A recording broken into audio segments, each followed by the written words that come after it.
Blogging করাটা বিষয় না, হাঁটার যে ফিলিংসটা এটা অন্য লেভেলের। আর এরকম কুয়াশা গেরা চা বাগানে একা একা, সাথে তুমি নামের কেউ যদি একটা থাকতো তাহলে জিনিসটা আরও ভালো লাগতো আর কি। আর দুপুর টাইমে যদি আসতাম, যদি আকাশটা আরও ক্লাউডি থাকতো তখন ভিউটা আরও অসাম আসতো বা আরও সুন্দর লাগতো। এটার ভিউটা অন্যরকম, কিন্তু শিশির ভেজা সকালে ঘোরার ফিলিংসে একটা, আর ক্লাউডি রোদ্রের মধ্যে ঘোরার ফিলিংসটি টোটালি আলাদা, দুইটা দুই রকম।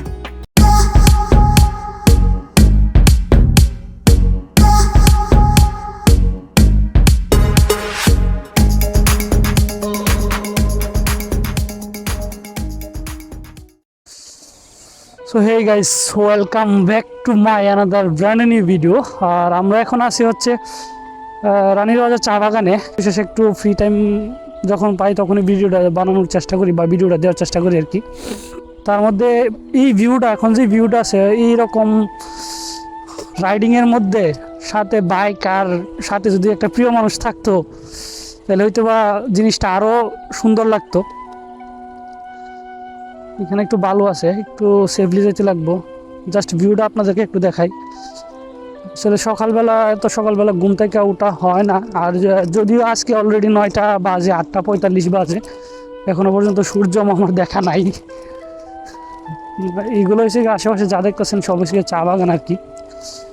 তবে এই উঁচা নিচা পাহাড়ি রাস্তা, এই বাইক রাইড করা, আসলে এইটার মজা একটু ভিন্ন রকম আর কি। এটা একমাত্র যারা রাইডার আছে, একমাত্র এই ফিল্ডটা তারাই বলতে পারবে, বা যারা রাইড করে। তার মধ্যে সাথে তো রাইডিং আছে, পাশাপাশি এই কুয়াশা, এই শিশির ভেজা সকালে, আসলে লাইক অসাম। আমি আপনাদেরকে একটু দেখাই, একটু রাউন্ডে গেলে আমরা আসলে মেন ভিউটা আপনাদেরকে দেখাতে পারবো আর কি।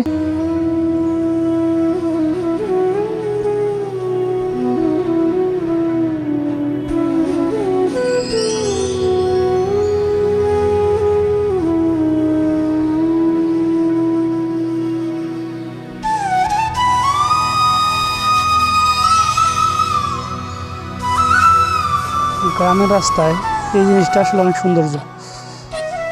এইসব রোড একমাত্র 1 নম্বর গিয়ারে ফালায়া বাইক উড়ানো ছাড়া কোনো অপশন থাকে না আর কি। যদি ওই দিক দিয়ে পাকা রাস্তা আছে, কিন্তু এই পাহাড়ের ফিলটা নেওয়ার জন্যে বা এই উঁচু নিচু ফিলটা নেওয়ার জন্য আমি মাটির রাস্তাটা ইউজ করছি আর কি। যদিও ওই সাইড দিয়া ভালো সুন্দর রাবার বাগানের ভিতর দিয়ে সুন্দর রাস্তা আছে।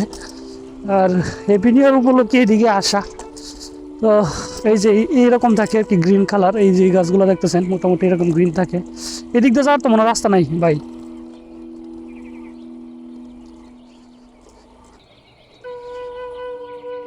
দিদি, এদিক দিয়ে যাইতে পারুন আমরা? কিরে ভাই, এদিক দিয়ে যাইতে পারুন আমি যে নামাইতেছি ভাই উপর।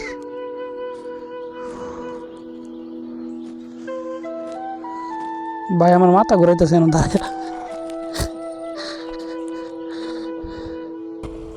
জাস্ট অস্থির ভাই।